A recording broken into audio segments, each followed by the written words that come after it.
The thunder of Harley-Davidson engines split the summer evening air as they rolled into Ridgemont, Pennsylvania. The piece of Main Street shattered with each throttle rev drawing anxious glances from storefront windows. At the front of the pack rode Mike Blackwood, his weathered face partially hidden behind mirrored sunglasses, silver hair catching the last golden rays of sunset. His broad shoulders still carried the rigid posture from 20 years in the Marines, though now they also bore the invisible weight of memories best left buried. The town clock read 9:45 p.m., July 21st, 2023. A light summer rain had just passed, leaving the asphalt gleaming under streetlights like a black mirror. Steam rose from the warm road, creating a ghostly fog around the motorcycles as they slowed. Mike surveyed Ridgemont through practiced eyes.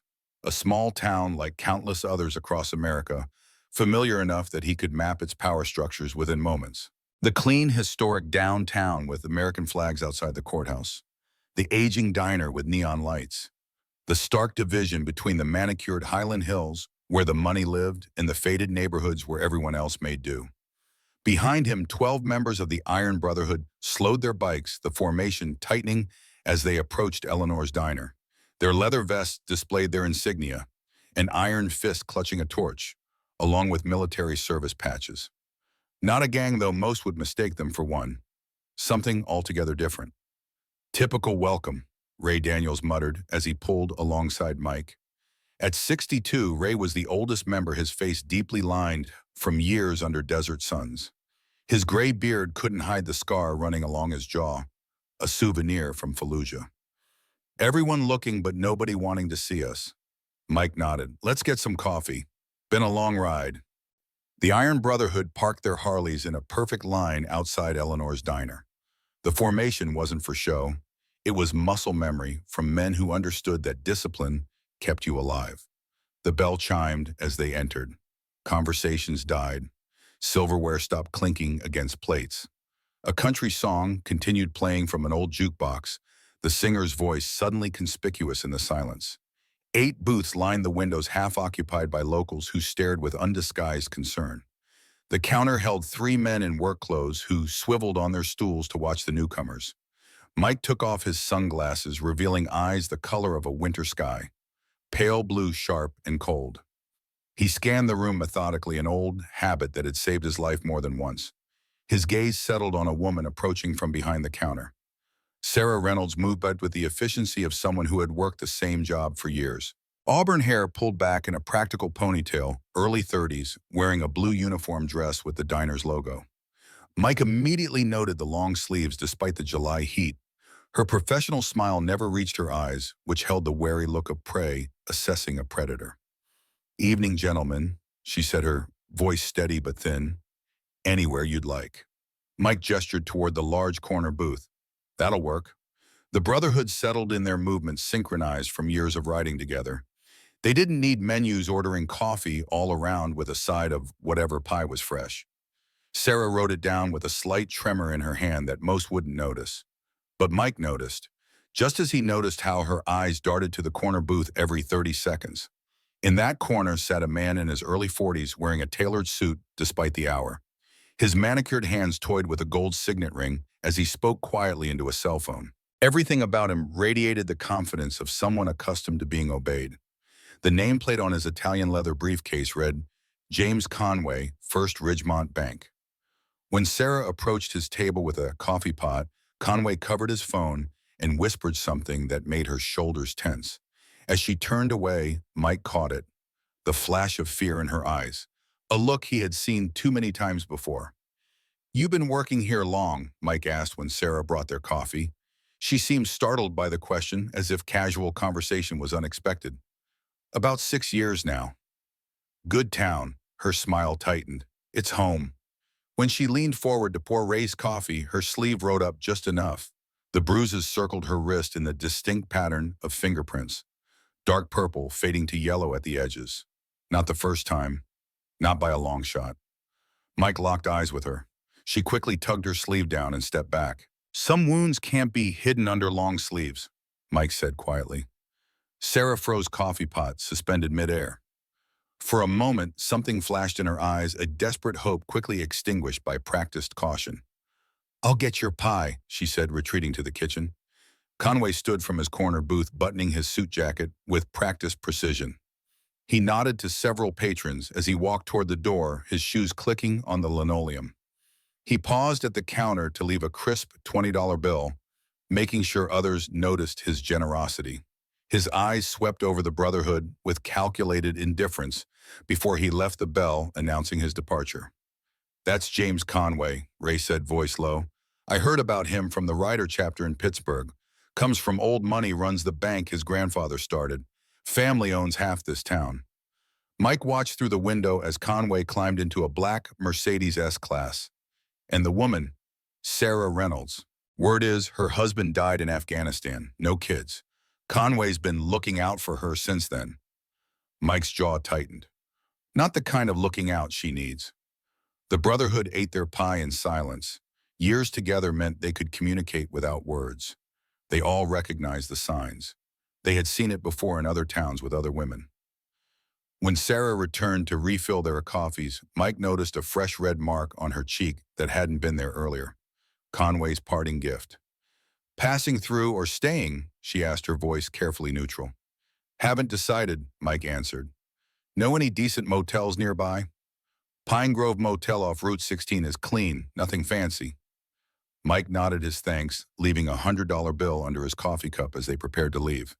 More than generous for coffee and pie. Ray shot him a knowing look, but said nothing. Outside, the night had deepened. Mike paused beside his Harley, watching as Conway's Mercedes idled at a stoplight 2 blocks down. "We're not here for this, Mike," Ray warned him, though his tone lacked conviction. Mike straddled his bike. "One night won't hurt. Pine Grove Motel it is." The Pine Grove Motel had seen better decades. Its neon sign flickered sporadically, several letters permanently dark. The rooms formed an L shape around a gravel parking lot, the kind of place that charged by the week for those down on their luck. Perfect anonymity for men who preferred staying off the radar. Mike sat on the edge of the bed in room 12, elbows on his knees, staring at the worn carpet.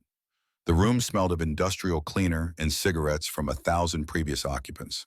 The television mumbled in the background, local news covering a ribbon cutting for Conway Bank's new branch. He pulled an antique pocket watch from his leather jacket. The silver case bore scratches from decades of handling, but the intricate engraving remained clear. A lighthouse on a rocky shore. Inside the cover, faded cursive read, "Through darkest nights, find your way home. Love, Rebecca." Mike's thumb traced the inscription, a ritual performed thousands of times over 15 years. His sister's final gift before she took her own life, unable to endure another day with the husband who treated her body like a punching bag. The husband Mike had failed to stop in time. A knock at the door broke his reverie. Ray entered, carrying 2 beers, handing one to Mike without comment. The men drank in companionable silence until Ray finally spoke. "She reminds you of Rebecca." Not a question. Ray had been there in the aftermath, had helped Mike hunt for the husband who disappeared before justice could find him. Different hair, same eyes. Mike took another drink. Same fear. Ray settled into the room's only chair. "Conway's not just any banker. His family has connections, the kind that make problems disappear." "Everyone has connections. Doesn't make them untouchable." "We came here to meet that veteran in Pittsburgh, the one starting the halfway house." Ray's tone remained matter of fact. "This isn't our town, Mike." Mike's gaze hardened. "Wasn't our town in Memphis either, or Tucson, or Branville. Those were different. Were they?" The silence stretched between them, filled with unspoken memories of other towns other women helped over the years. The Brotherhood hadn't started with that purpose, but it had evolved. Former Marines using their skills to protect those the system failed. An underground railroad of sorts for women escaping violence. Not legal, perhaps, but necessary. "I promised Rebecca I'd be there if she needed me." Mike said finally, the words heavy with old guilt. "I was deployed. Couldn't get leave. Told her to hold on 3 more weeks until I got home." Ray knew the story, but let him talk. Some burdens never lightened, but speaking them aloud sometimes helped. 3 weeks was too long. Mike closed the watch with a soft click. "Not making that mistake again." Ray nodded slowly. "We'll need the others on board. Thomas has contacts in local law enforcement from his time with the state police. Could get background on Conway. Do it quietly. This town feels like it has ears. After Ray left, Mike showered, letting the hot water pound away the road dust and tension. His body bore the map of his service. Shrapnel scars across his back, bullet wound in his left shoulder, burn marks along his right forearm, medals he carried in his flesh when the real ones stayed in a drawer. Sleep came in fitful bursts, interrupted by dreams of Rebecca calling his name from thousands of miles away while he stood helpless in desert sand. Morning arrived with thin sunlight filtering through cheap curtains. Mike dressed methodically, jeans, black t-shirt, leather vest with the Brotherhood insignia. He strapped his Marine Kabar knife to his ankle hidden under his boot. Not for show, never for show. The Brotherhood gathered for breakfast at a truck stop on the edge of town away from curious eyes. 6 had stayed overnight, the others would arrive by noon. Thomas Hunter, their intelligence specialist and former state police investigator, laid several printouts on the table. James Conway, 42, third generation to run Conway Bank, Thomas reported. Grandfather founded it, father expanded it. Now Junior here runs 5 branches in the county. Divorced twice, no children. Serves on the town council. Major donor to the sheriff's re-election campaign. Criminal record, Mike asked. Clean on paper. 2 domestic violence calls from his second marriage charges dropped both times. Thomas's expression darkened. Wife retracted her statement, then moved out of state immediately after the divorce. Payoff, bomb. Likely, Conway's family donated the land for the county courthouse. Sheriff Patterson and Conway play golf every Sunday. Mike absorbed the information, building a mental profile. And Sarah Reynolds, 32. Husband was Army Staff Sergeant James Reynolds, killed in action 6 years ago in Afghanistan. She started working at Eleanor's Diner shortly after. Lives in an apartment above the hardware store downtown. No family in the area. Ray sipped his coffee. Conway's relationship with her, nothing official. Town gossip says he's been courting her since last year. Always sits in her section at the diner. Pays her rent directly to the landlord. Classic control setup. Mike's jaw tightened. The pattern was familiar. Target a vulnerable woman. Create dependency. Isolate. Then the real abuse begins once they feel trapped. Town dynamics, Mike asked. Thomas spread out a map of Ridgemont. Classic small town, 1 high school, 3 churches. The Conway family owns the bank, the office park, and most of Highland Hills development. They donate to everything. Library, 4th of July, fireworks, Christmas parade. Making them look bad is bad for business. So nobody talks. Worse, nobody listens. The waitress refilled their coffee cups, eyeing their vests with uncertainty. The Iron Brotherhood's reputation preceded them in most places, wrongly assumed to be just another motorcycle gang.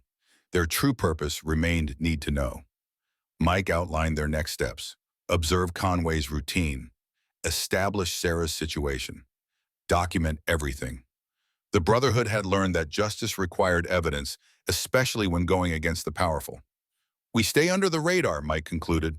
Just passing through, getting bikes serviced. No trouble. The men nodded their understanding. Veterans, all they knew how to blend in when necessary.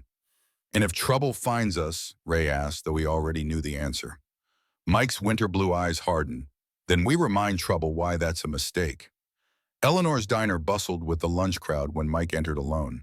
He chose a stool at the counter away from the booths, but with a clear view of the entrance.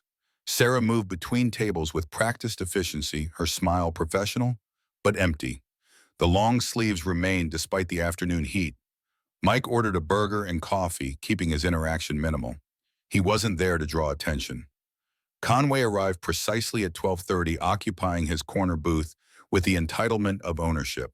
Sarah's step faltered slightly when she saw him, but she approached his table with the resignation of routine. Their interaction appeared cordial to casual observers. Conway smiled, made small talk that others could hear. But Mike caught the tension in Sarah's shoulders, the way Conway's hand lingered on her arm too long when she set down his iced tea. The power dynamics transparent to anyone trained to see them. When Sarah brought Mike's burger, he noticed a faint tremor in her hands. You okay, Wes? He asked quietly. Her smile tightened. Fine. Just a busy day. If you need anything, the Brotherhood's at Pine Grove Motel. Confusion flickered across her face, followed by caution. I'm not sure what you mean. Just information, no obligations. She nodded almost imperceptibly before moving to another customer. Message received. Conway watched their exchange with narrowed eyes. His phone rang and he stepped outside to take the call, pacing in front of the diner windows. The conversation appeared heated, Conway's normally composed face flushing with anger. When Conway returned, he headed not to his booth, but directly to the men's restroom at the back of the diner. Mike waited 30 seconds before following. The restroom was small. 2 stalls, 2 urinals, 1 sink. Conway stood at the sink, splashing water on his face. He looked up as Mike entered, their eyes meeting in the mirror. Recognition flashed across Conway's features. Something I can help you with? Conway asked, his voice smooth but edged. Mike moved to the urinal, keeping his posture relaxed. Just need to use the facilities. Conway dried his hands methodically with a paper towel, watching Mike's reflection. You and your friends passing through? For now. Ridgemont appreciates tourists, but we're a quiet town.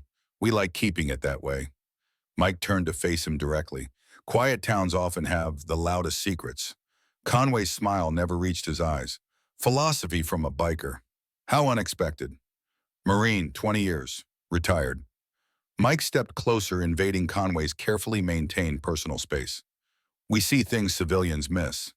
Is that so? Conway's tone remained pleasant, but his body tensed. And what do you think you see, Mr. Blackwood? Mike Blackwood. He held Conway's gaze.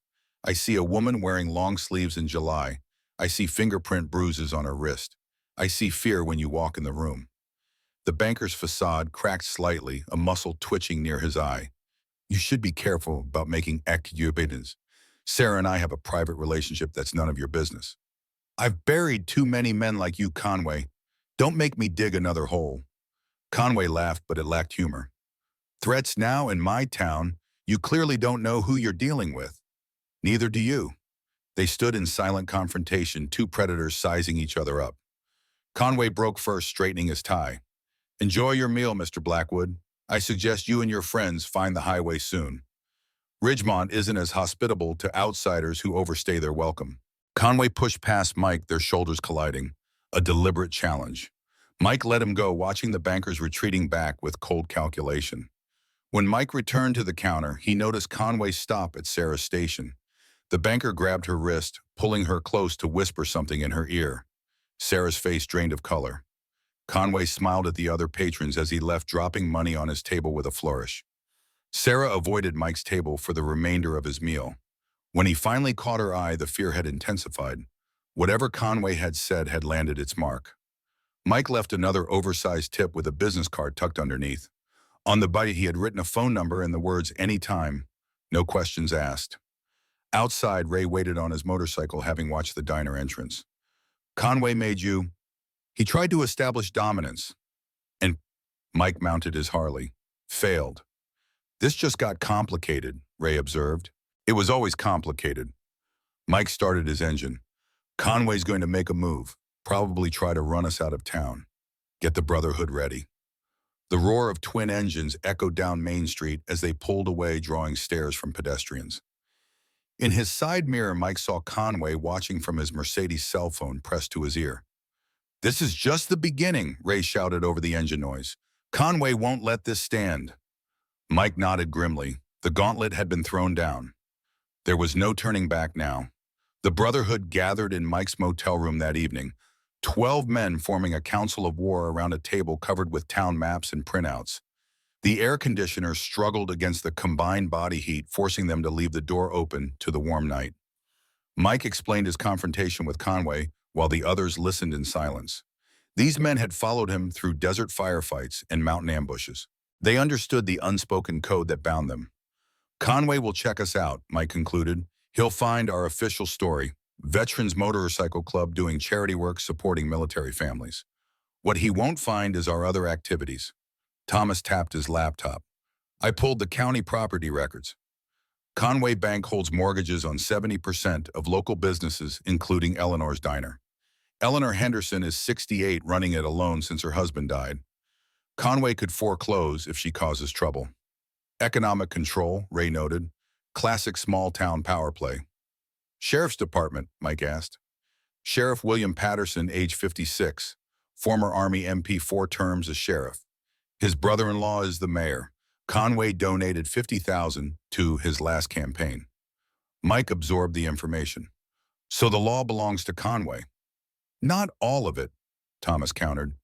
There's a deputy, Jack Reynolds, Sarah's cousin. Army veteran, did 2 tours in Afghanistan alongside Sarah's husband, came home and joined the sheriff's department. Word is he and Sheriff Patterson don't always see eye to eye. A potential ally. Possibly, he's off duty tonight. Drinks at the Rusty Nail on the edge of town. Mike nodded. Ray and I will feel him out. The rest of you maintain low profile. Thomas, keep digging. I want to know everything about Conway's business dealings. Follow the money. The men dispersed with military precision, each understanding their role. Only Ray remained behind. You're making this personal, he observed once they were alone. Like with Rebecca. Mike's hand went instinctively to the pocket watch. It's always personal. Rebecca wouldn't want you destroying yourself over her memory. Rebecca doesn't want anything anymore. The words came out harsher than intended. She's dead because I wasn't there. Ray sighed. You were serving your country on the other side of the world. Her husband was the monster, not you. And I should have killed him the first time he laid hands on her. That's not who we are, Mike. We protect. We extract. We connect people with legal resources. We don't execute.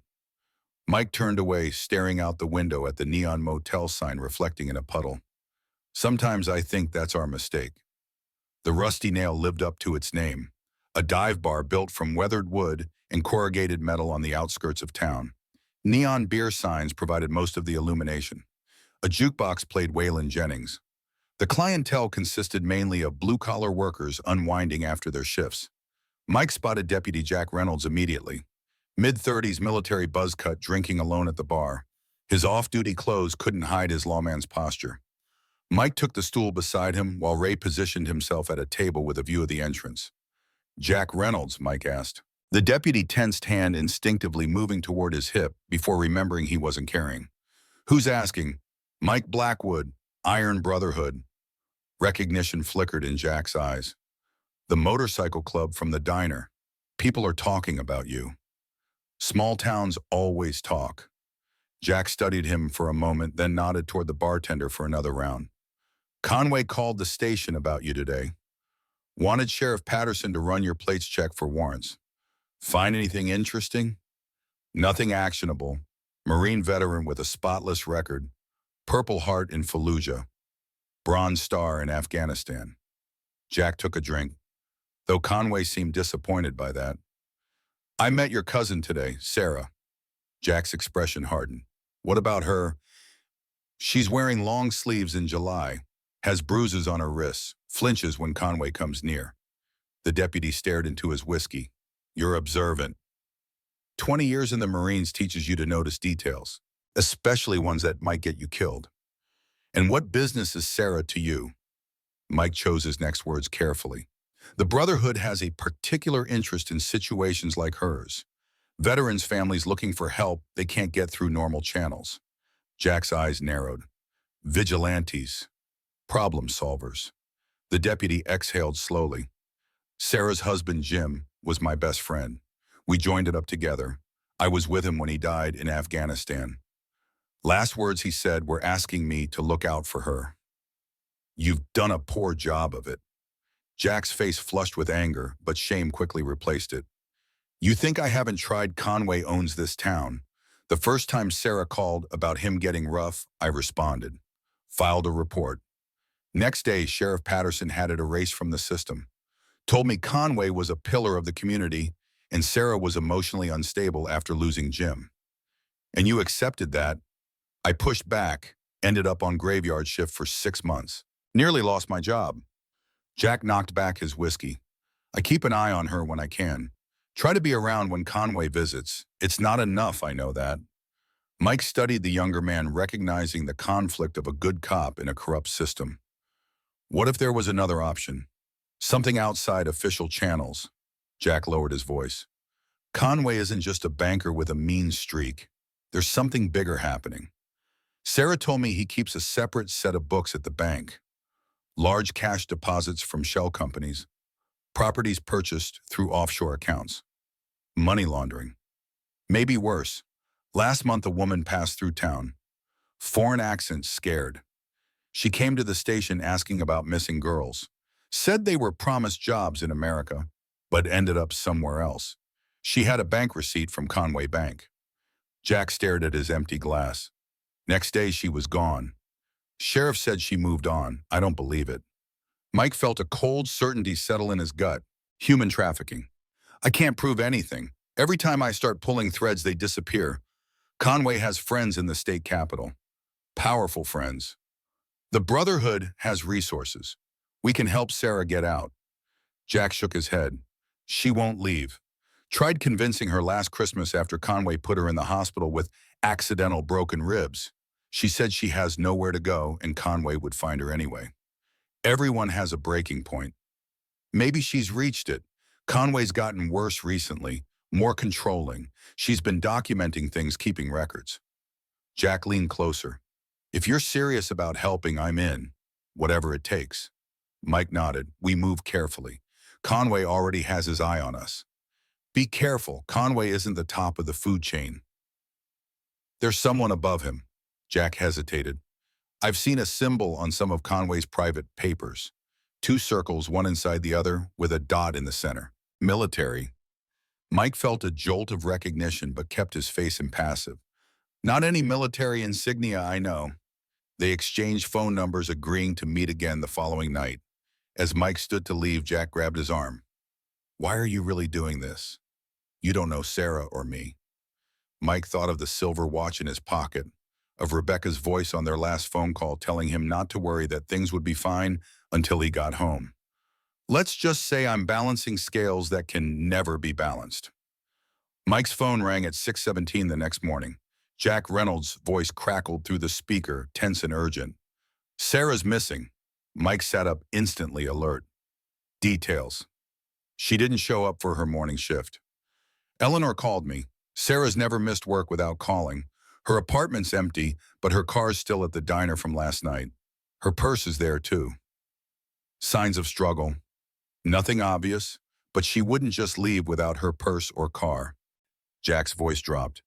Conway claims she told him yesterday she was planning to visit a friend in Pittsburgh. Says he gave her money for the trip. You believe that? Not for a second. Sarah doesn't have friends in Pittsburgh, and she'd never take money from Conway. Mike was already pulling on his clothes. Anyone else missing? Remember what you said about that foreign woman. Silence stretched over the line. Jesus, you think Conway took her? Or had someone take her?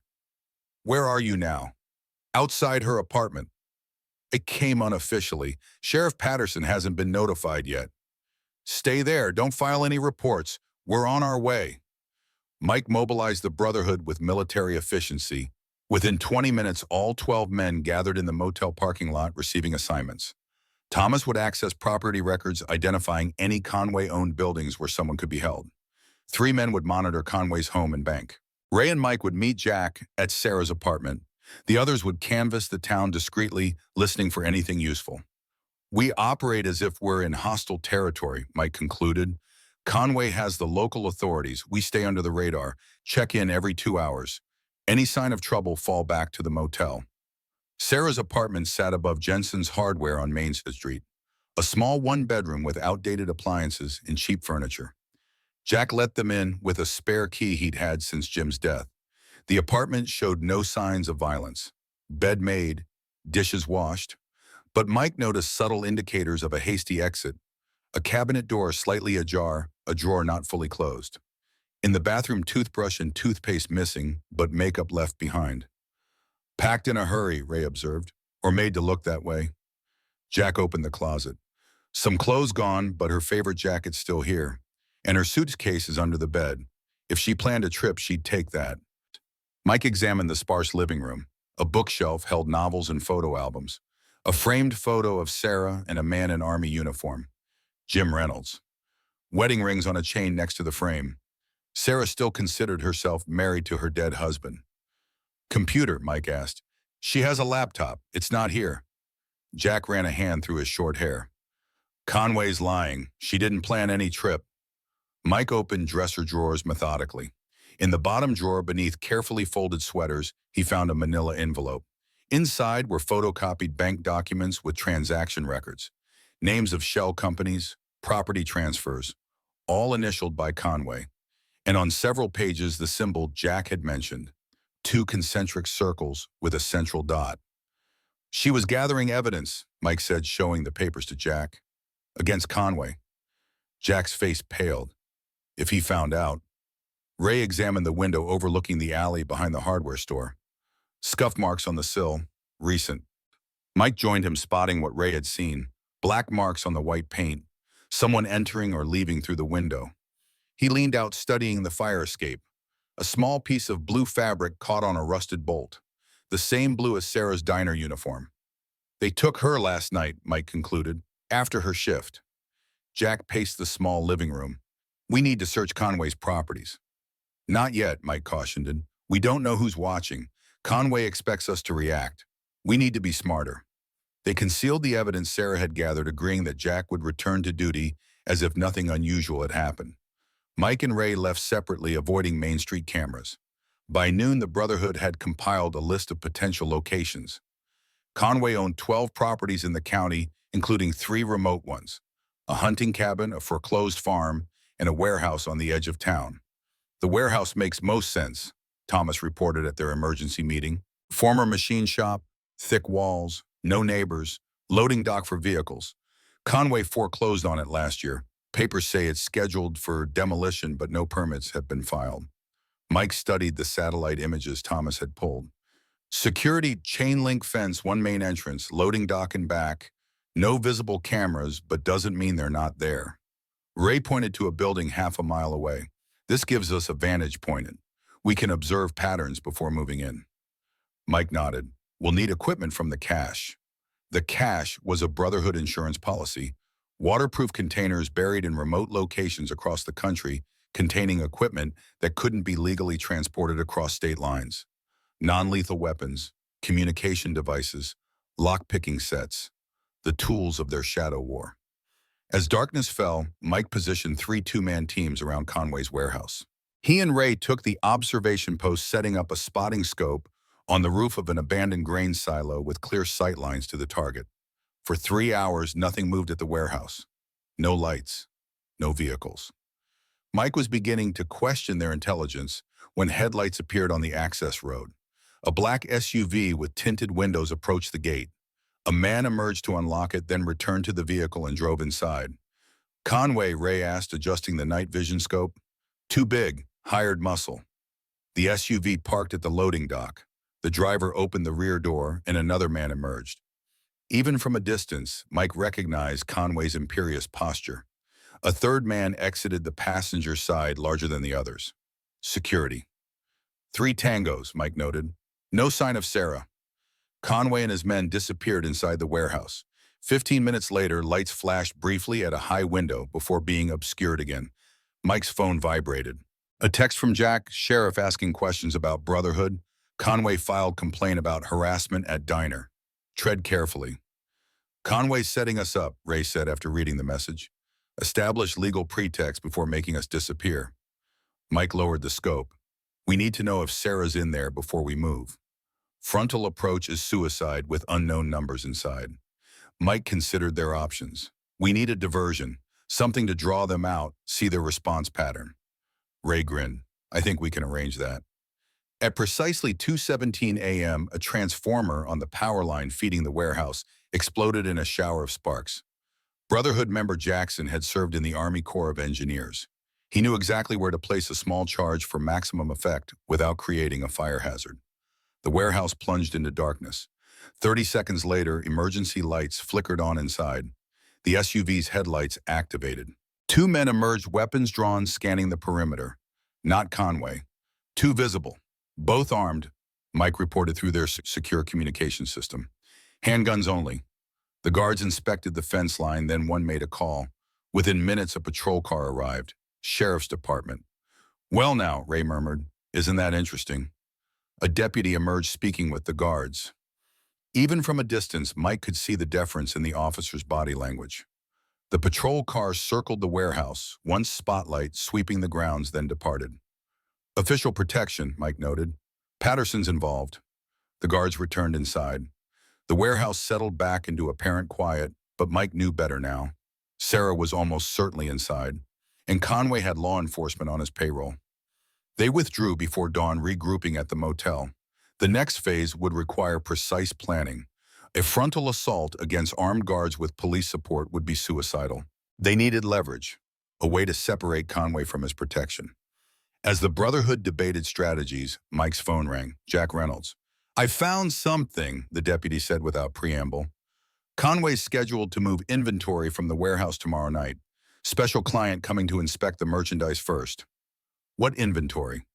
"Don't know, but he requested no patrol cars in the area between 10 p.m. and 2 a.m. Sheriff Patterson approved it personally." Mike felt cold certainty settle in his gut. They're moving Sarah and possibly others. There's more. The client's name, Victor Kendrick. Mike's hand tightened on the phone. Victor Kendrick. A name from the P. A ghost he'd never expected to encounter again. "You know him?" Jack asked, noting the silence. "We've met." Mike kept his voice neutral. "Military contractor turned businessman. Extremely dangerous." "What's the play?" Mike closed his eyes, seeing the concentric circles symbol in his mind. The pieces connecting. "We're out of time. We move tonight. Full tactical operation." "I'm coming with you." "No, you maintain deniability. If this goes sideways, you're Sarah's only official protection." After ending the call, Mike faced the Brotherhood. Men who had followed him through war zones now waited for orders in a shabby motel room. Men who understood that sometimes justice required operating in the shadows. "Tonight we bring Sarah home," Mike said, "and we send Conway a message he won't forget." Ray studied his old friend's face. This just got personal, didn't it? More than Sarah. Kendrick's connected to Rebecca somehow. Mike withdrew the silver pocket watch, placing it on the table between them, the lighthouse gleaming under the harsh motel lighting. "Kendrick isn't just connected to Rebecca," he said quietly. "He's the reason she's dead, and the reason my brother David disappeared 5 years ago." The room fell silent as the Brotherhood absorbed this revelation. Their mission had just evolved from rescue to something far more complex, something with roots stretching back decades. "Tell us everything," Ray said finally. Mike nodded, the weight of 15 years of carried guilt and buried truth finally ready to be shared. "It starts with something called the Circle." Morning sunlight spilled across the Iron Brotherhood's makeshift planning board. Maps of Ridgemont covered the motel room walls. Surveillance photos of Conway's warehouse occupied the dresser. A dozen veteran fighters stood ready, their faces etched with the determined concentration Mike Blackwood had seen countless times in forward operating bases across the Middle East. Ray checked his watch. 24 hours since Sarah went missing. Clock's ticking. Mike rolled his shoulders, easing the tension that had built overnight. At 57, his body reminded him daily of every hard landing and firefight from his 20 years of service. The weight of combat never fully left a Marine's bones. He traced a finger along the road leading to Conway's warehouse. "Thomas, your assessment of Conway's security." Thomas Hunter, their intelligence specialist with salt and pepper hair and a methodical mind, tapped the surveillance photos. 4 men rotating in pairs, former military contractors based on their movement patterns, armed likely with concealed handguns. 1 vehicle on site at all times. No visible cameras, but assume they exist. Local law enforcement involvement. Sheriff Patterson personally authorized a no patrol zone around the warehouse tonight. That's not standard procedure. He's involved. Mike digested this information, mind calculating angles and contingencies.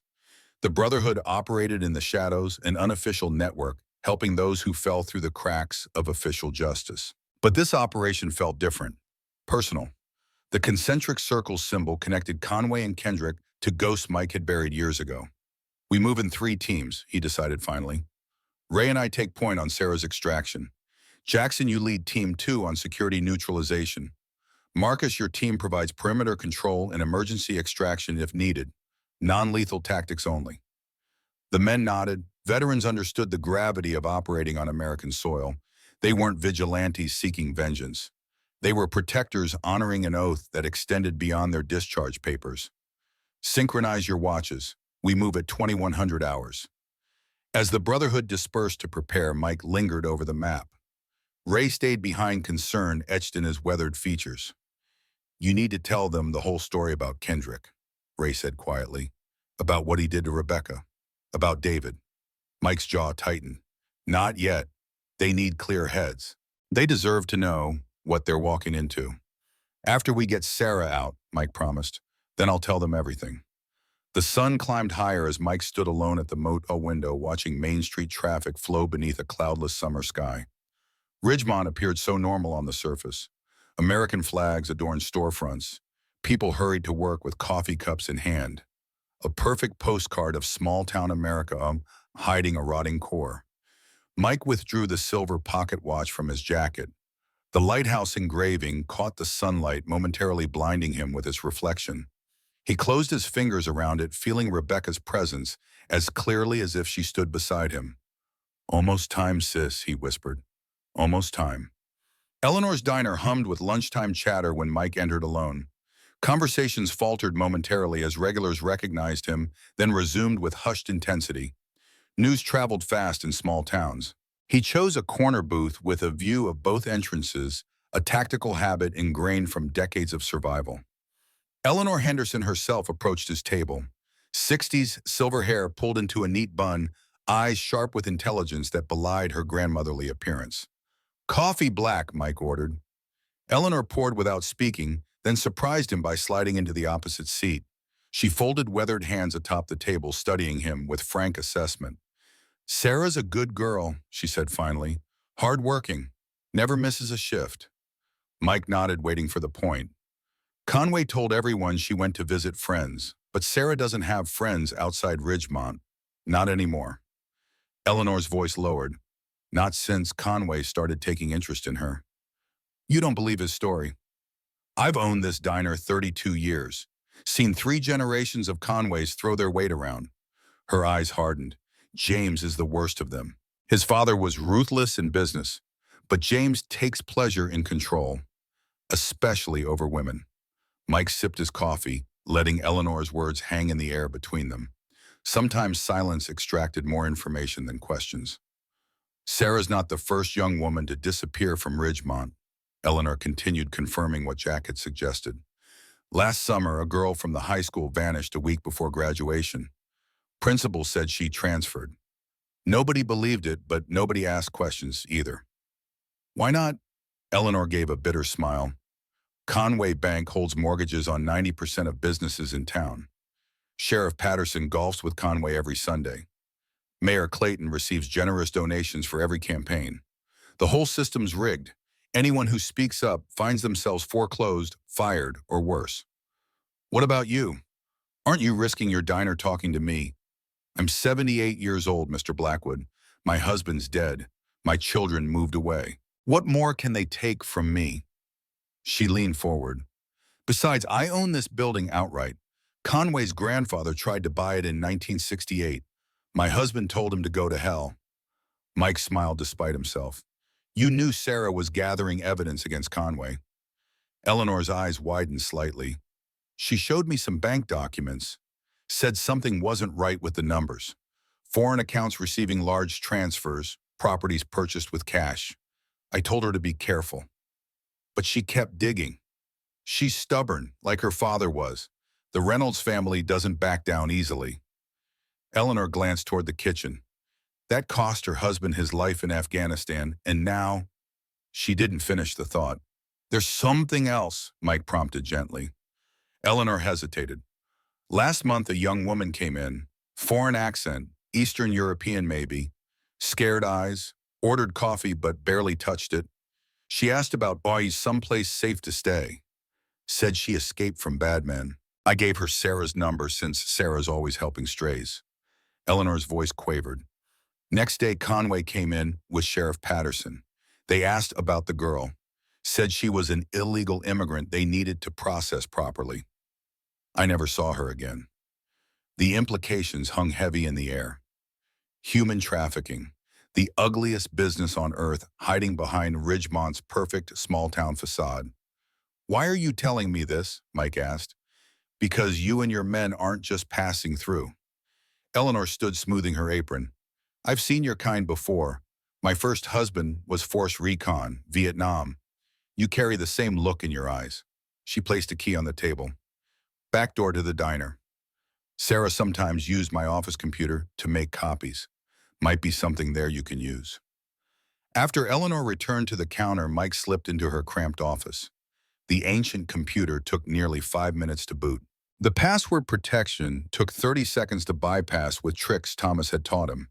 Within the Documents folder, he found what he sought, a folder titled Insurance.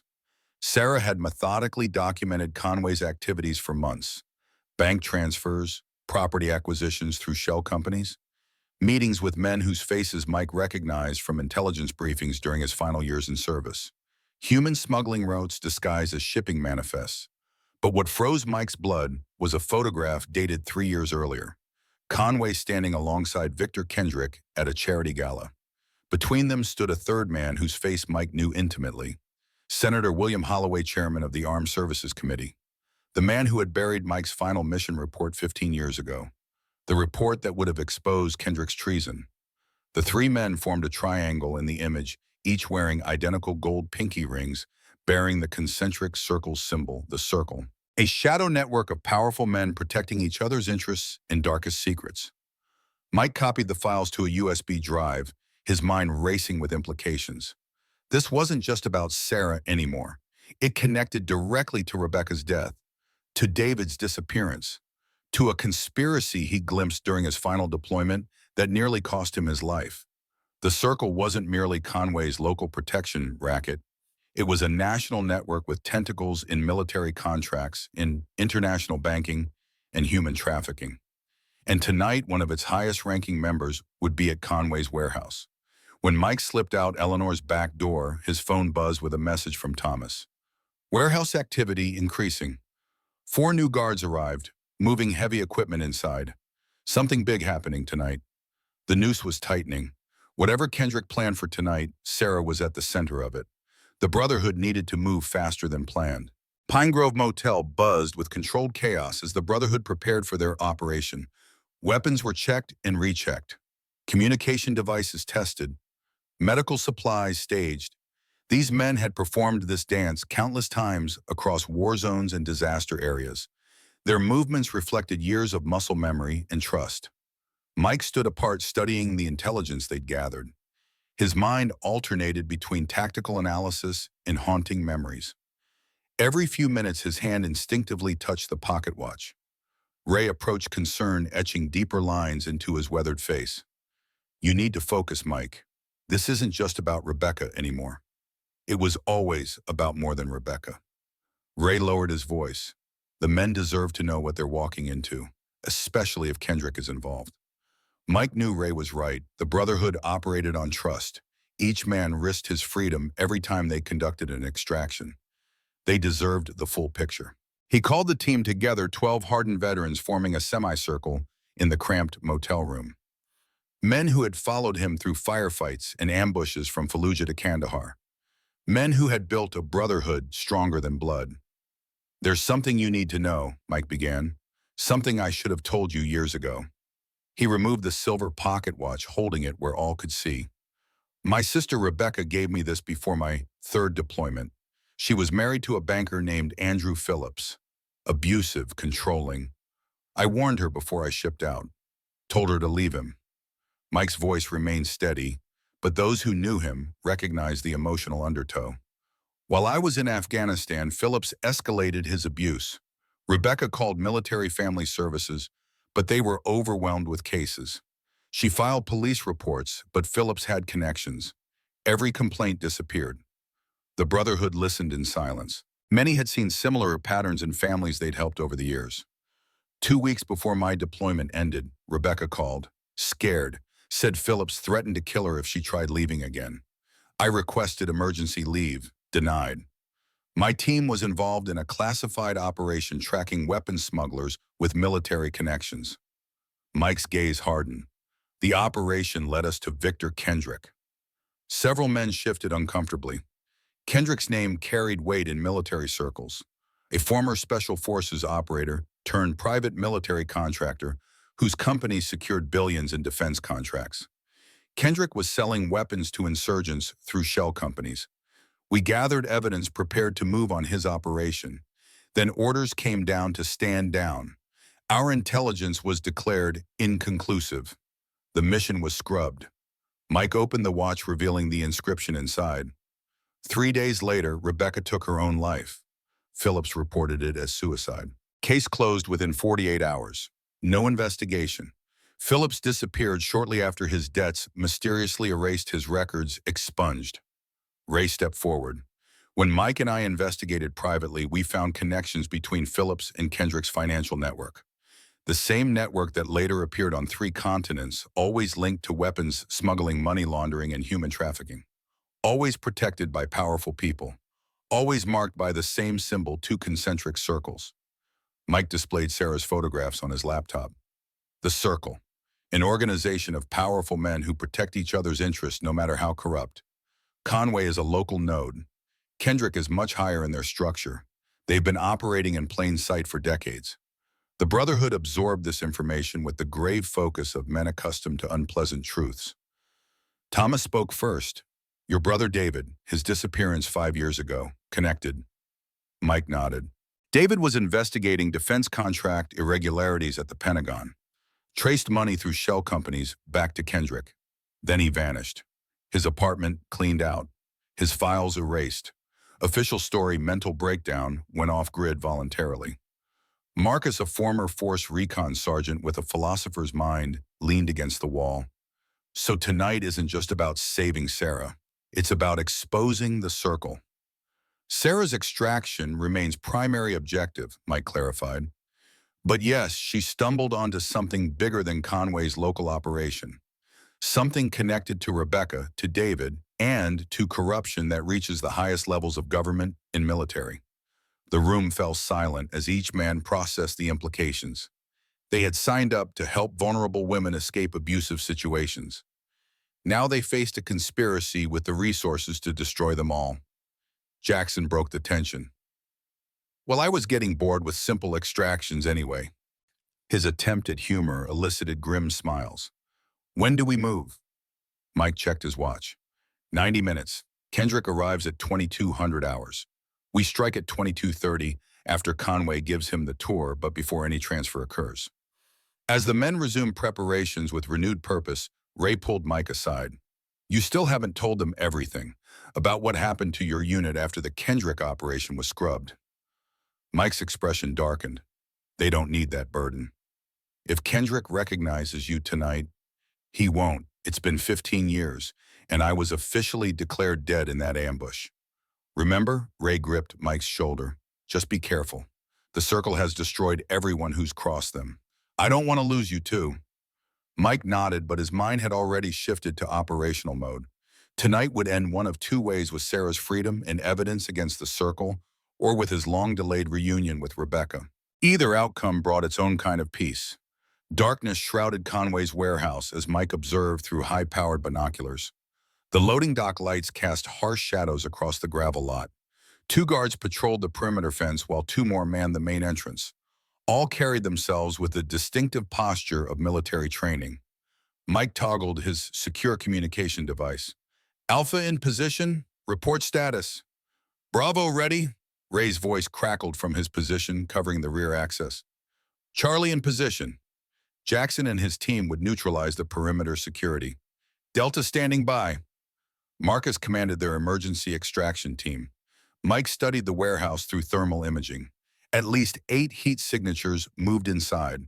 More than anticipated, but not enough to abort. The Brotherhood had faced worse odds in more hostile environments. A black Cadillac Escalade with diplomatic plates approached the main gate. Victor Kendrick had arrived right on schedule. Target vehicle approaching, Mike reported. All teams maintain position. The Escalade stopped at the gate. A guard approached, checked identification, then waved the vehicle through. 2 men exited the driver, clearly security based on his posture and awareness, and a distinguished silver-haired man in a tailored suit. Victor Kendrick, age 65, moved with the confidence of someone accustomed to absolute authority. Conway emerged from the warehouse to greet Kendrick with a deferential handshake. Even from a distance, Mike could read the power dynamic. Conway might rule Ridgemont, but he answered to Kendrick. Target Alpha and Bravo have made contact, Mike reported, proceeding with timeline. The men disappeared inside. Mike began the mental countdown. 20 minutes for Conway to show Kendrick the operation. 5 minutes for preliminary negotiations. Then the Brotherhood would strike during the inspection of merchandise. Mike's throat tightened at the clinical euphemism. He'd seen human trafficking operations during deployments. The commodification of human lives represented humanity's darkest capability, that such operations thrived in small-town America beneath a veneer of normalcy only emphasized the corruption poisoning the system. 10 minutes into the countdown, unexpected headlights appeared on the access road. A black Lincoln Navigator approached the gate, not in the intelligence briefing, not part of the plan. Unknown vehicle approaching, Mike reported. All teams stand by. The Navigator stopped. The guard checked identification, then spoke urgently into his radio. Whatever the response, it caused immediate reaction. The gate opened swiftly. The warehouse loading dock doors raised. Conway himself emerged to meet this unexpected visitor. A tall, distinguished man in an expensive overcoat stepped from the Navigator. Even in darkness, Mike recognized him instantly. Senator William Holloway, the man who had buried Mike's intelligence report about Kendrick 15 years ago. The third member of the Circle's leadership triumvirate. Situation changing, Mike warned. High-value target has arrived. Maintain positions. This complicated everything. Holloway's presence confirmed the operation's significance, but also multiplied the risk. A sitting senator meant federal protection details, heightened security to protocols, and potentially devastating consequences if the Brotherhood's intervention became public. Mike reassessed rapidly. The original plan targeted Conway's security while avoiding confrontation with the Kendrick's personnel. Adding Holloway's protection detail created too many variables. All teams switched to Contingency Alpha 3. Alpha 3 was their emergency extraction protocol. Create a diversion extract, the primary target withdraw without engagement. Less satisfying, but far safer given the new circumstances. Ray's voice cracked through the comm. Mike, you seeing this? A third vehicle had arrived. Not the expected security detail, but a nondescript panel van. 2 men exited, opened the rear doors, and escorted 5 women toward the warehouse entrance. Young, frightened, some stumbling, as if drugged. Human cargo, Mike confirmed grimly. Timeline accelerated. Jackson, execute diversion now. Roger that. 30 seconds later, a series of explosions rocked the perimeter fence. Not destructive charges, but industrial-grade flashbangs producing disorienting light and sound while causing minimal structural damage. Precisely calculated to create chaos without casualties. The effect was immediate. Guards abandoned positions, racing toward the disruption. Conway and Holloway retreated inside. Kendrick's security details surrounded their principal. The men escorting the women hesitated, caught between protecting their cargo and responding to the threat. Move now, Mike ordered, already sprinting toward the warehouse's side entrance. Ray would simultaneously breach the loading dock. Jackson's team would maintain the diversion, while Marcus provided covering fire if needed. Mike reached the side door as the alarm system activated, adding to the confusion. The lock yielded to his specialized electronic bypass tool. Inside, emergency lights cast red shadows across industrial shelving and wooden crates. The air smelled of machine oil and fear. He moved silently through the warehouse, Sig Sauer pistol, loaded with non-lethal rounds, held at the ready position. Years of combat operations guided his movements as he cleared corners and identified potential threats. 2 guards appeared at the end of a corridor. Mike dropped them with tranquilizer rounds before they registered his presence. The central area opened into a larger space with a makeshift office constructed of plywood partitions. Through a window, Mike spotted Conway gesticulating wildly to Kendrick and Holloway. The senator appeared furious, Kendrick coldly calculating. None had noticed Mike's approach. His earpiece crackled. Ray's voice tense but controlled. Found the women, east storage room, heavily sedated but mobile. No sign of Sarah. Understood. Continue search pattern Delta. Mike circled the office seeking Sarah while avoiding detection. A muffled sound drew his attention to a metal shipping container positioned against the far wall. The sound came again. Someone pounding from inside. Mike approached cautiously, scanning for guards. The container's exterior padlock required only seconds to pick. He eased the door open, pistol raised against potential threats. Sarah Reynolds sat huddled against the container wall, wrists bound, face bruised, but eyes burning with defiant fury. She blinked in the sudden light, recognition dawning as she registered Mike's presence. "About time," she whispered, voice hoarse but spirit unbroken. Mike holstered his weapon, quickly cutting her restraints with a tactical knife. "Can you walk?" Sarah nodded, rising unsteadily. "There are others, 5 women, Eastern European. They brought them in today. My team's got them. We need to move, now." A shout from across the warehouse indicated their discovery. Mike spun, positioning himself between Sarah and the approaching threat. 2 guards advanced, weapons drawn. "Stay behind me," Mike ordered, drawing his sidearm. The tranquilizer rounds would work, but required precise targeting. Before he could fire, automatic weapon fire erupted from the office area, not aimed at them, but creating chaotic crossfire throughout the warehouse. Conway's men firing at shadows, a rookie mistake born of panic and poor training. Mike grabbed Sarah's arm, pulling her into cover behind steel shelving. "Change of plans. Follow me exactly. Move only when I move." Sarah nodded, fear evident but controlled. Mike navigated through the warehouse labyrinth, avoiding direct confrontation while steadily moving toward the extraction point. His earpiece continually updated team positions. Ray had successfully evacuated the trafficked women. Jackson maintained the perimeter diversion. Marcus waited with vehicles for rapid departure. They were 20 feet from the side exit when Senator Holloway appeared in their path, flanked by a security detail with military bearing and actual tactical discipline. These weren't Conway's local muscle, but professional protective specialists. "Federal agents," the lead security officer announced. "Freeze." Mike assessed options rapidly. Direct confrontation with federal agents crossed a line the Brotherhood avoided. But surrender meant losing Sarah to the very network they fought against. Before he could decide, Sarah stepped forward. "Senator Holloway, remember me? I processed your loan documents last year." Special accounts section. She reached into her pocket, producing a USB drive. "I kept copies of everything.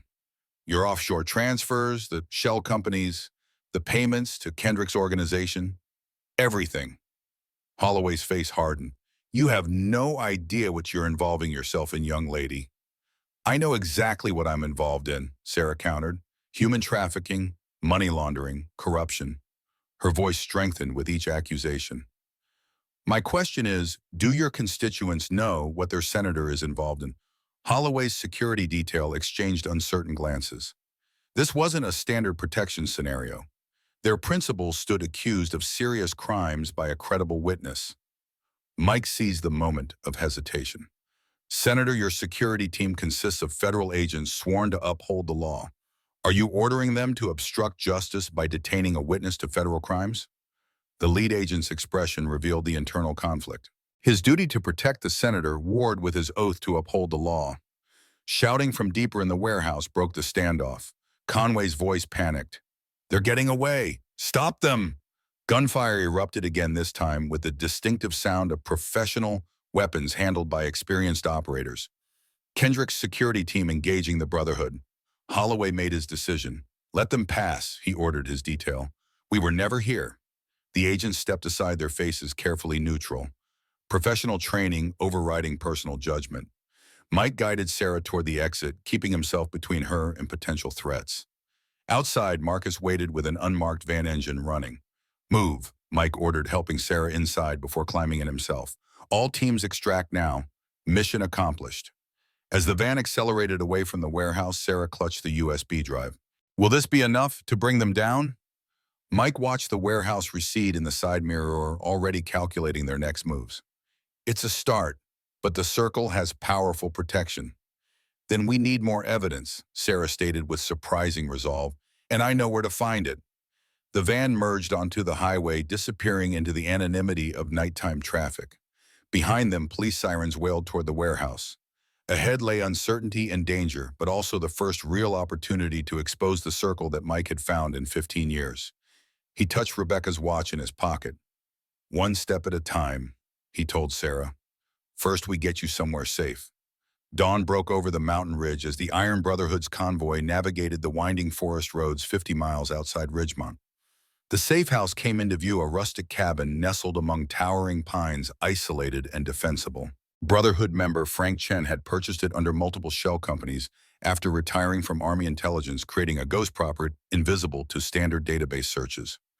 Inside, Sarah Reynolds sat wrapped in a blanket at the kitchen table, hands cradling a steaming mug of coffee. Despite exhaustion etched across her face and bruises darkening her skin, determination burned in her eyes. The 5 Eastern European women they'd rescued occupied the cabin's bedrooms, sleeping under the watchful care of Marcus and Jackson, both certified combat medics. The media's reporting it as a failed DEA operation, Ray announced, tablet displaying local news coverage. Conway claims unknown assailants attacked his import business. Senator Holloway nowhere mentioned. Mike studied the reports with narrow eyes, the circle's influence evident in the carefully crafted narrative. And Kendrick vanished. His security team evacuated him during the chaos. Ray lowered his voice. 2 of our men took rounds. Thomas caught one in the shoulder. Rodriguez has a graze wound to his leg. Both stable. Mike absorbed this with a tight jaw. The Brotherhood had sustained injuries before, but this operation had escalated beyond their typical extractions. The Circle's resources exceeded his estimates. Sarah looked up from her coffee. They'll come for me. For all of us. They can't allow what I know it to become public. They'll try, Mike acknowledged, but first they need to find us. He placed a hand on the USB drive resting between them on the table. Tell me what's on here. Sarah straightened, professional training surfacing through her exhaustion. Banking records spanning 5 years. Conway's legitimate operation at Ridgemont Bank provides cover for the Circle's financial network. International wire transfers, property acquisitions through shell companies, tax evasion schemes. She paused, meeting Mike's gaze directly. And payment records for human trafficking. Young women brought in through diplomatic channels, processed through shell corporations as agricultural workers, then disappeared into private holdings across the country. Ray whistled softly. Enough to bury them if it reached the FBI. If, Mike emphasized, the Circle has people inside every agency, we need leverage before we release this. Sarah pushed the mug aside. There's more. Conway maintains a complete ledger, everything the Circle doesn't want digitized. Client lists, blackmail material, insurance against his partners.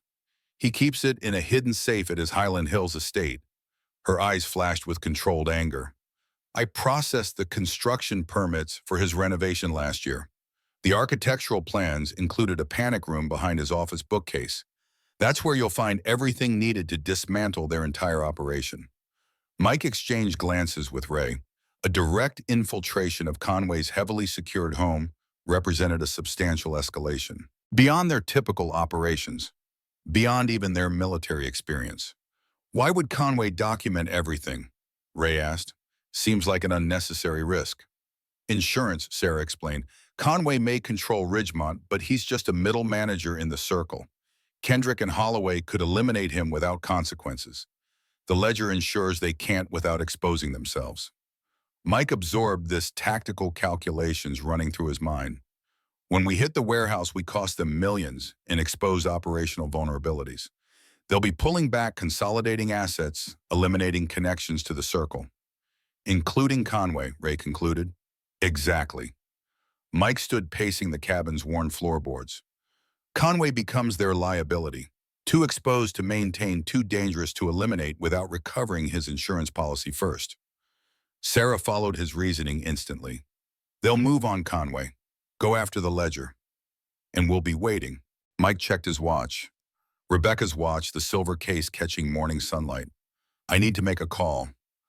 Outside on the cabin's porch, pine-scented mountain air cleared Mike's thoughts as he dialed a number he hadn't used in years. The line rang 4 times before connecting. Secure line, answered a woman's voice, professional but cautious. Lighthouse weather report, Mike responded with the old recognition code. Silence stretched for 3 seconds.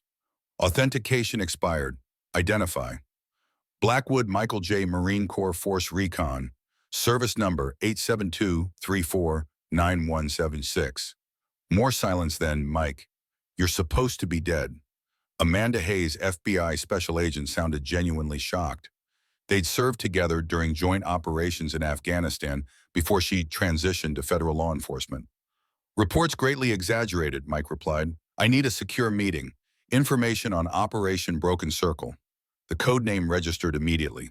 That operation was officially terminated 15 years ago. The operation continued. The official acknowledgement terminated. Mike watched a hawk circling above the pines, a predator patient in its hunting. I have evidence, Amanda. Concrete evidence of what we suspected. Human trafficking, money laundering, political protection, all connected. Amanda's professional demeanor returned. Verification standard. Electronic documentation, banking records, direct witness testimony. Witness, multiple, including victims currently in protective custody. The line went silent again, longer this time. When Amanda spoke, her voice had dropped to near whisper. Holloway is announcing his Presidential Exploratory Committee next month. Kendrick's company just secured $3 billion in defense contracts. Whatever you have, better be ironclad. It's enough to warrant investigation. With proper federal resources, it's enough for indictments. Where are you? Mike smiled grimly. Smiled. Not over an unsecured line. Route 16, Denny's restaurant 4 hours from now. Come alone. I'll need to bring a technical team to verify. Alone, Amanda Baum, Mike interrupted. Or we vanish and take the evidence public ourselves. After disconnecting, Mike returned inside to find Sarah and Ray huddled over a laptop reviewing Conway's files. Sarah looked up, fatigue momentarily replaced by intensity. Conway's entire network, she explained. Financial transactions, property holdings, corporate structures, 5 years of record keeping. Anything about David? Mike asked quietly. Sarah nodded, pulling up a document. Buried in a personnel file, David Blackwood listed as neutralized asset 3 years ago. Her voice softened. I'm sorry, Mike. Mike's expression remained unchanged, but Ray recognized the microscopic tightening around his eyes, the only indication of devastating emotional impact. David wasn't missing. He was dead.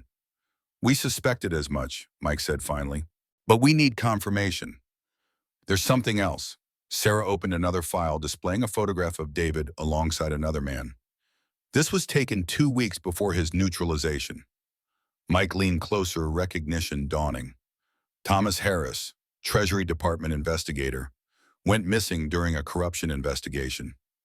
According to these notes, they were building a case against the Circle, had accumulated evidence of financial crimes connecting Kendrick to Senator Holloway. Sarah scrolled through the document. Conway arranged for their removal on direct orders from Kendrick. Mike's jaw tightened.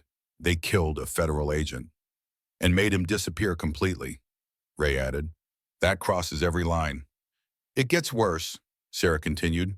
There's a list here, 37 names, journalists, federal agents, military personnel, local law enforcement, all marked neutralized over the past decade, all investigating aspects of the Circle's operation. The cabin fell silent as the magnitude registered. This wasn't just corruption or organized crime. It was systematic elimination of anyone threatening the Circle's power structure. We meet with Amanda in 4 hours, Mike decided. This reaches beyond what we can handle alone. We need federal resources. Can she be trusted? Sarah asked. Amanda was part of the original Broken Circle investigation. She got sidelined after pushing too hard. Mike's expression hardened. But we maintain control of the evidence until we confirm she's not compromised. Ray nodded agreement. I'll arrange security for the meeting. Marcus stays here with the women. Jackson takes Sarah to the secondary location. No, Sarah countered. I'm coming with you. Those are my files, my testimony. I've earned the right to see this through. Mike studied her, recognizing the same determination he'd seen in Rebecca years earlier, and in David. The Blackwood stubbornness that had defined his family for generations. You stay in the vehicle until I confirm it's secure, he compromised. First sign of trouble, Jackson gets you out. No arguments. Sarah nodded, accepting the terms with a survivor's pragmatism. As they prepared for departure, Mike stepped outside again, needing solitude to process David's confirmed death. The mountain air carried no comfort now. He withdrew Rebecca's watch, running his thumb over the lighthouse engraving. First Rebecca, now David, both lost to the Circle's ruthless machinations. "I'm the last one," he whispered to the silent forest. "Last one standing." Ray appeared beside him, respecting his grief with quiet presence before speaking. "There's something else you should see." Mike followed him inside where Sarah had isolated another file on the laptop. "Conway's most recent communications with Kendrick," she explained. "After the warehouse raid, Kendrick's ordering complete sanitization of all Ridgemont operations. Conway's been instructed to recover and transport the ledger to a secure location tonight." Ray pointed to a specific line. "They're bringing in a cleaner team, professional contractors to eliminate all witnesses and evidence." "When?" Mike asked. "They arrived in Ridgemont an hour ago." Sarah met his gaze, including someone they refer to only as the specialist. "Apparently he handles their most sensitive elimination operations." Mike's expression darkened. "Our timetable just accelerated. We need to move on Conway's estate immediately." "What about meeting Amanda?" Ray asked. "We stick to the plan but adjust priorities. Recovery of Conway's ledger becomes primary objective. Without it, even the electronic evidence might not be enough against the Circle's legal resources." Mike turned to the window, tactical analysis replacing personal grief. The Circle had sent their elite cleanup crew to Ridgemont. The final confrontation approached faster than anticipated. "They think they're hunting us," he said quietly. "Time to show them what it feels like to be the prey." Route 16, Denny's restaurant, occupied a nondescript location between small towns, its parking lot visible from multiple approach angles, a deliberate choice for the meeting with Amanda. Mike arrived 30 minutes early, conducting a thorough security sweep before positioning the Brotherhood strategically around the location. Ray occupied a booth inside with clear sightlines to all entrances. Jackson and Sarah remained in a vehicle across the street, engine running, prepared for immediate extraction if necessary. Two more Brotherhood members established a perimeter watch monitoring approaching vehicles. At precisely the appointed time, a blue Ford sedan pulled into the parking lot. Amanda Hayes exited alone, her FBI windbreaker and badge visible, but her hand resting near her sidearm, cautious but not overtly hostile. 48 years old now, her auburn hair showed streaks of gray, but her movements retained the precise economy of a lifelong tactical operator. Mike watched her scan the surroundings, the same training they'd shared years earlier, evident in her methodical assessment. When satisfied, she entered the restaurant, sliding into the booth opposite Ray. "He's dead, isn't he?" were her first words. "Mike actually died in that ambush." Ray smiled thinly. "Reports of Heath remain exaggerated." Mike approached from Amanda's blind spot, sliding into the booth beside her. "Hello, Amanda." She tensed, years of training, battling the shock of seeing a ghost. 15 years, Mike. 15 years without a word. Necessary precaution after what happened to my unit. Amanda's expression hardened. 7 good men died in that ambush. Official report blamed insurgent activity. The ambush was coordinated through U.S. military channels, Mike countered. Someone gave our position to the insurgents. Someone who wanted the Kendrick investigation buried permanently. Amanda absorbed this without visible reaction, though the slight whitening of her knuckles betrayed her tension. "That's a serious accusation." "I have proof now." Mike nodded toward Ray, who placed a sealed envelope on the table. "Banking records connecting Kendrick to weapons sales that armed the same insurgent group that attacked us. Communications between Kendrick and military officials coordinating the operation termination, and a direct money trail to Senator Holloway, who personally signed the order classifying all related materials." Amanda left the envelope untouched. "Why now, after 15 years?" "Because the Circle is expanding. What started as defense contract corruption and weapons smuggling has evolved into human trafficking, systematic elimination of investigators, and political protection reaching the highest levels of government." Mike leaned forward. "And because they killed my brother David 3 years ago, when he got too close to exposing them." Recognition flashed across Amanda's face. "Treasury investigator David Blackwood, missing persons case. I remember the bulletin.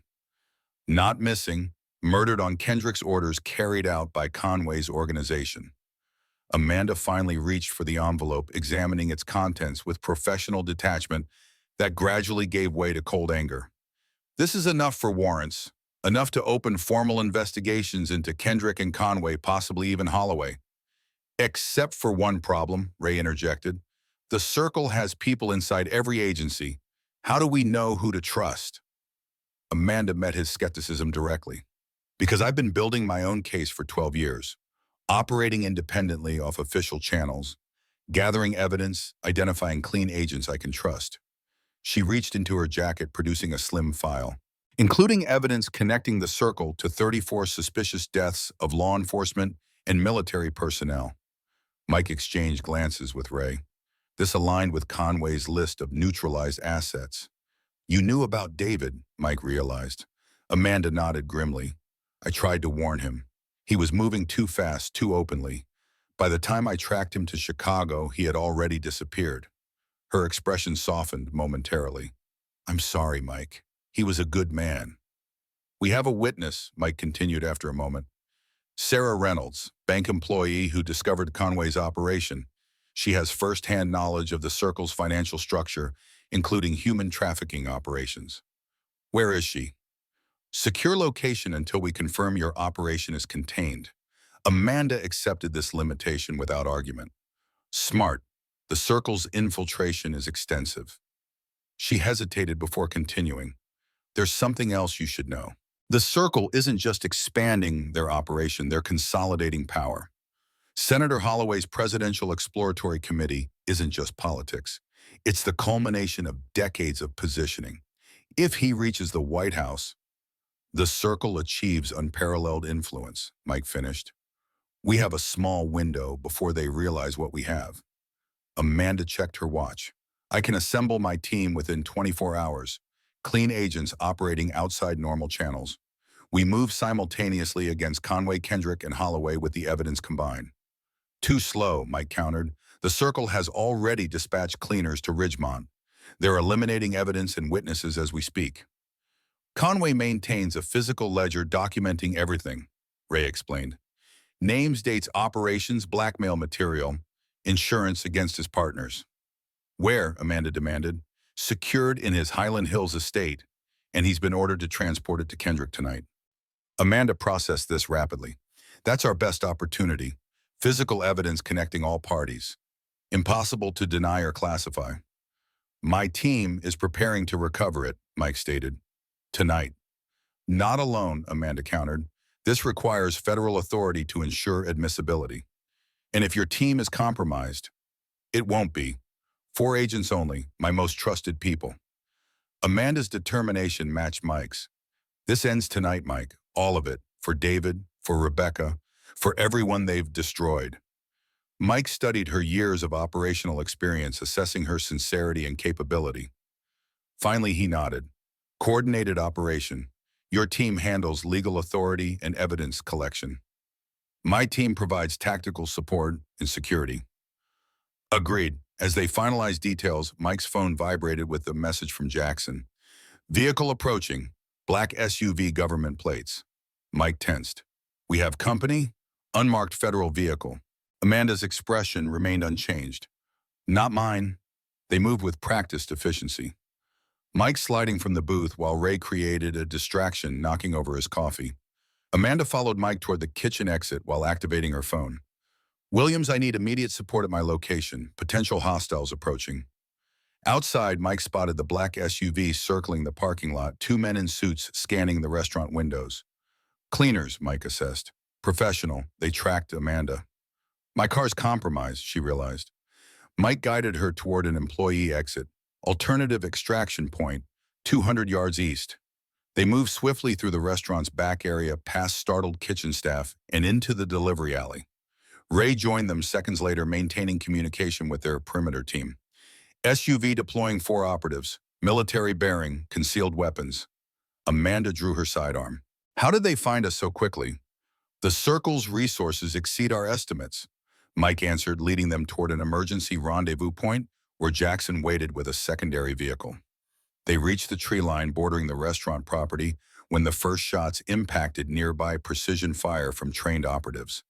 Not attempting to kill, designed to pin them down for capture. Mike pulled Amanda behind cover, assessing options.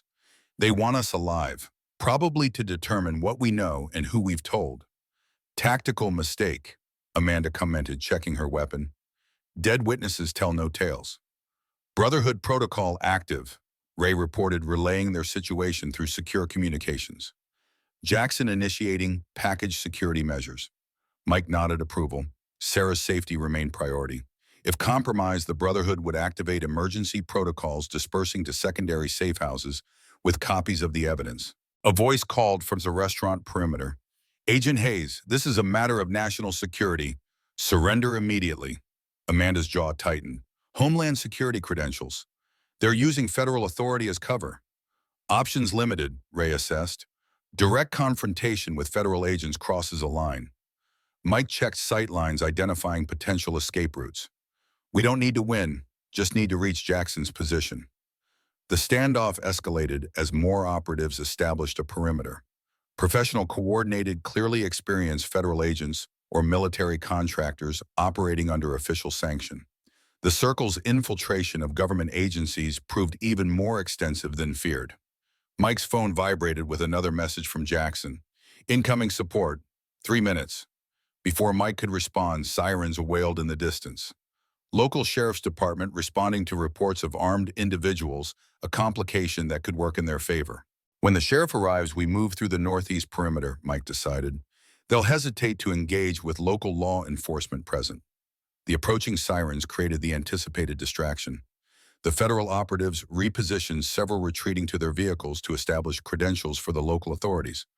Now, Mike ordered, leading Amanda and Ray through the momentary gap in coverage. They sprinted through underbrush, avoiding open ground using techniques perfected in countless operations. One operative spotted their movement, shouting alerts, but hesitated to fire with sheriff's deputies now entering the scene. Jackson's vehicle waited exactly where planned, engine running, Sarah in the back seat with evidence secured. They piled in the SUV, accelerating away on a pre-planned route, avoiding main roads and traffic cameras. That wasn't coincidence, Amanda stated once they'd established safe distance. They were waiting for me to make contact, watching my movements. The Circle's penetration of federal agencies is more extensive than we realized, Mike acknowledged. Changes our approach to Conway's estate. We need to assume all official channels are compromised, Ray added. Amanda nodded grimly. My team operates on secure protocols outside standard communication networks. I can still coordinate them safely. Then we accelerate the timeline, Mike decided. Conway moves the ledger tonight. We move before he does. The estate's heavily secured, Sarah warned. Private security's surveillance systems panic room. Every fortress has vulnerabilities, Mike responded. And Conway's greatest weakness is his predictability. As they traveled toward the Brotherhood's forward operating base, Mike outlined the adapted plan. No longer a coordinated federal operation, now a surgical strike to recover the ledger before Conway delivered it to Kendrick's cleanup team. Once we have the ledger, we ghost, he concluded. Complete disappearance protocol. Evidence gets distributed through secured channels to multiple law enforcement agencies simultaneously, along with media outlets. The public disclosure approach, Amanda recognized. Too widespread for the Circle to contain. Exactly. Their power relies on shadows and secrecy. We flood them with light. The mountain roads wound higher as twilight approached. Mike checked Rebecca's watch, the silver case catching the fading sunlight. Tonight would bring either justice or judgment. Either outcome, 15 years of carrying his sister's memory, would finally find purpose. One more thing, Mike added as they approached their destination. Conway's files mentioned a specialist brought in specifically for cleanup operations. Someone the Circle relies on for their most sensitive eliminations. Any identification? Amanda asked. Sarah shook her head. Only a code name, the Architect. Amanda's expression changed, recognition and alarm replacing professional detachment. The Architect is a ghost story in federal law enforcement, suspected in at least 12 perfect eliminations of protected witnesses and federal assets. Never identified, never leaves evidence. Tonight, the Architect meets the Brotherhood, Mike stated with cold certainty. Let's see which ghost story prevails. Highland Hills estate loomed against the night sky, Conway's mansion illuminated by strategic lighting that emphasized its grandeur while creating security shadows. From their observation point half a mile away, Mike studied the approach vectors through night vision binoculars. 6 visible security personnel patrolled the grounds. Surveillance cameras covered obvious entry points. Two vehicles waited near the service entrance, Conway preparing for transport as predicted. Security assessment, Mike asked Thomas, who had joined them despite his bandaged shoulder. Typical executive protection setup. Motion sensors covering the perimeter. Armed response team on site. Internal panic room, as Sarah described. Thomas manipulated a tablet displaying thermal imaging of the estate. 14 heat signatures total. Conway in the main office. 2 security in adjacent rooms. Remainder distributed throughout the grounds. Timeline, Ray inquired. Vehicle preparations suggest imminent departure. Thomas answered. Estimate 30 minutes maximum before Conway moves the ledger. Mike finalized the assault plan. Amanda's 4-person FBI team would establish a containment perimeter, preventing reinforcements from reaching the estate while maintaining legal authority for the operation. The Brotherhood would execute the primary infiltration in 3 teams, Mike and Ray targeting Conway directly, Thomas leading the security neutralization team, and Jackson's team securing their extraction route. Non-lethal approach remains priority, Mike emphasized. These men are hired security, not necessarily knowing participants in the Circle's operations. Equipment checks completed with practiced efficiency. The Brotherhood carried specialized tactical gear developed during their years of extraction operations, sound-suppressed tranquilizer weapons, electronic countermeasures for security systems, communication gear operating on encrypted frequencies. Comms check. Mike ordered each team leader confirming operational readiness. Amanda approached now, dressed in tactical gear, matching her FBI team. My people are in position. Clean channel confirmed. No official knowledge of this operation exists on any federal system. Good hunting, Ray offered. Justice, not vengeance, Amanda reminded them, though her expression suggested the distinction had blurred after years pursuing the Circle. Mike checked Rebecca's watch one final time before securing it in his tactical vest pocket. Execute. The assault proceeded with precision born from years of military operations. Thomas's team disabled perimeter sensors using specialized equipment, creating corridors of approach invisible to Conway's security systems. Jackson's team neutralized external guards with tranquilizer rounds, methodically reducing response capability without raising alarms. Mike and Ray approached through the blind spots Sarah had identified from the architectural plans, a ventilation system modification not included in the security layout. They reached the mansion's east wing, undetected, utilizing thermal imaging to track security movements inside. Conway's still in the office, Thomas confirmed through comms. 2 guards now stationed outside the door. Appears to be preparing for departure. Mike accessed the service entrance using electronic bypass tools, Ray covering their advance with practice coordination that required no verbal communication. Years of operating together had created near telepathic tactical awareness between them. They encountered the first interior guard at a hallway junction, the man dropping silently from a tranquilizer round before registering their presence. The second guard managed to reach for his radio before Ray's precise shot rendered him unconscious. Approaching primary target, Mike reported as they neared Conway's office. Status of remaining security. 6 neutralized, Thomas responded.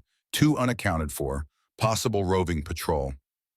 The office door loomed ahead, light visible beneath it. Mike detected voices inside Conway and at least one other person. The extraction just complicated significantly.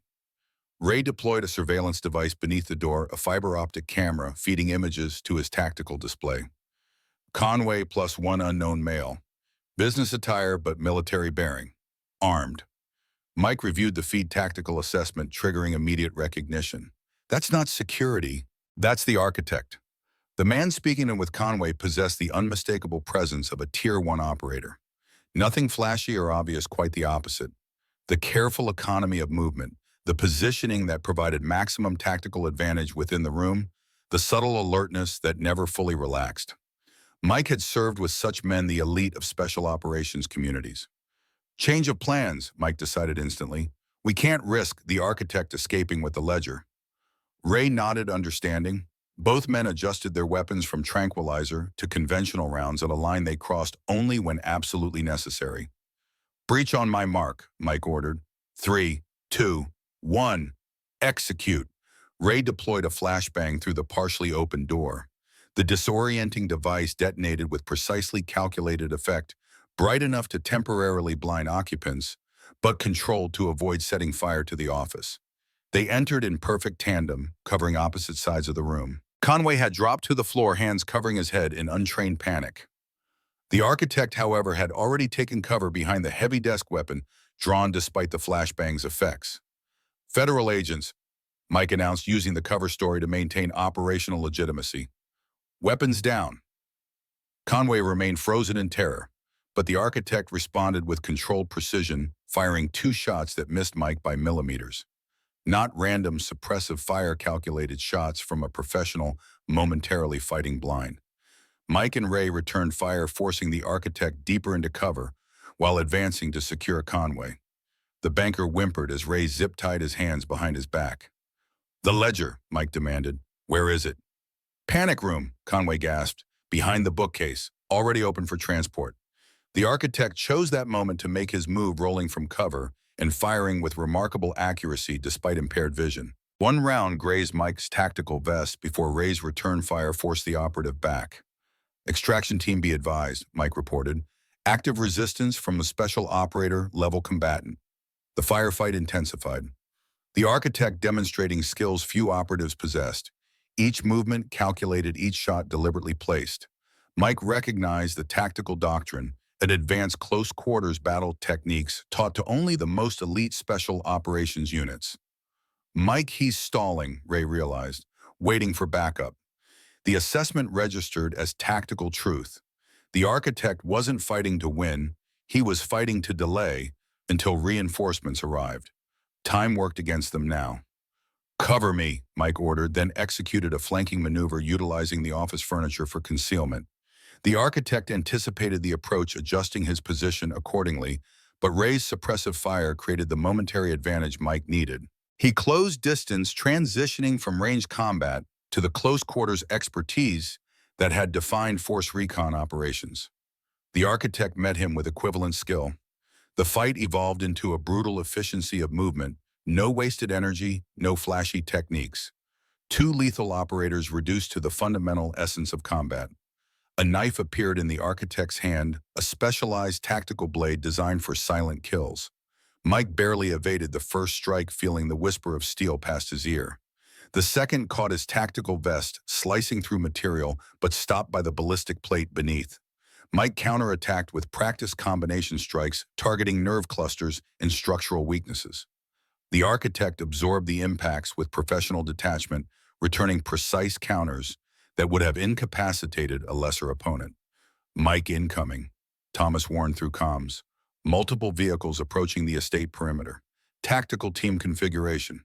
The circle's reinforcements arriving, their window closing rapidly.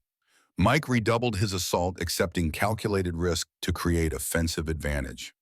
A strike connected solidly with the architect's throat, not enough to crush the windpipe, but sufficient to disrupt breathing momentarily. That single advantage proved decisive.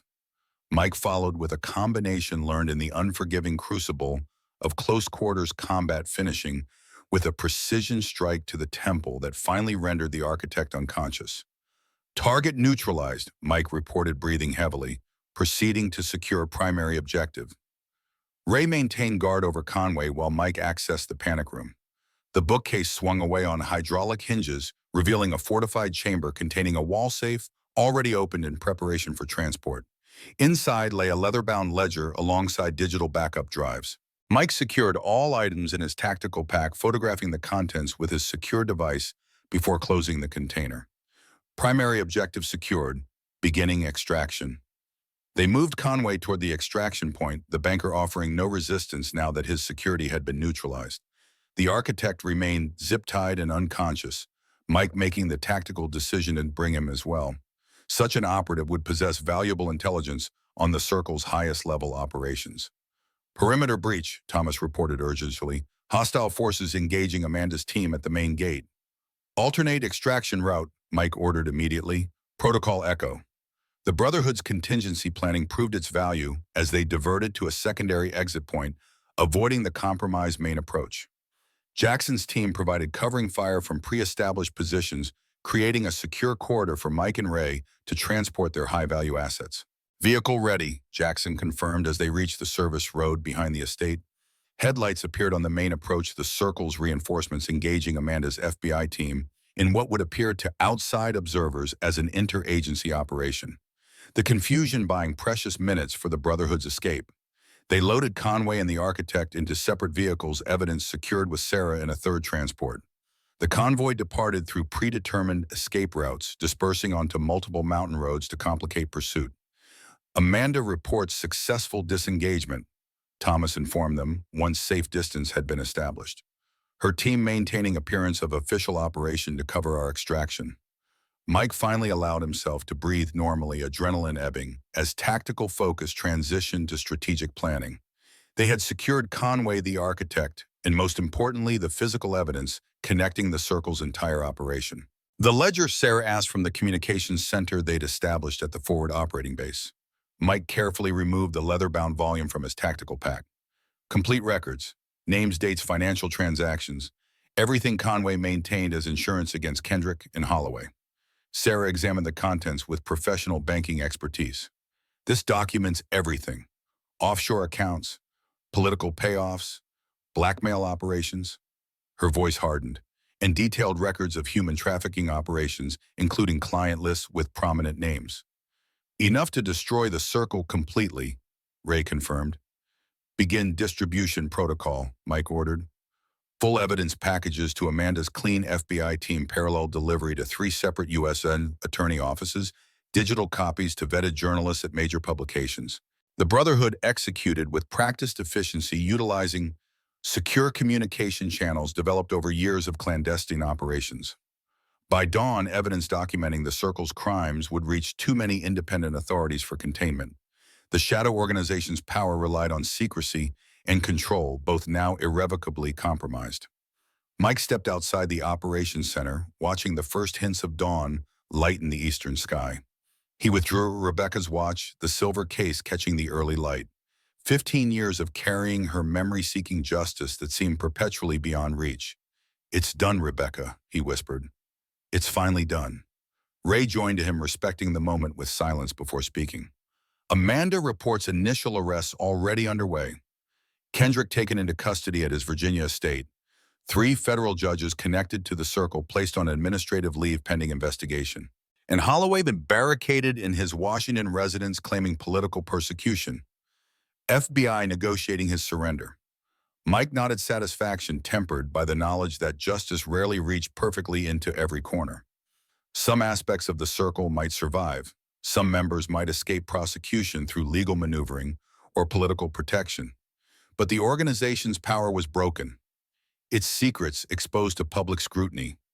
The systematic elimination of those who threatened them, including Rebecca and David, would finally receive acknowledgement and investigation. The Eastern European women, Mike asked. Amanda's arranged witness protection. They'll receive proper care and legal status in exchange for testimony.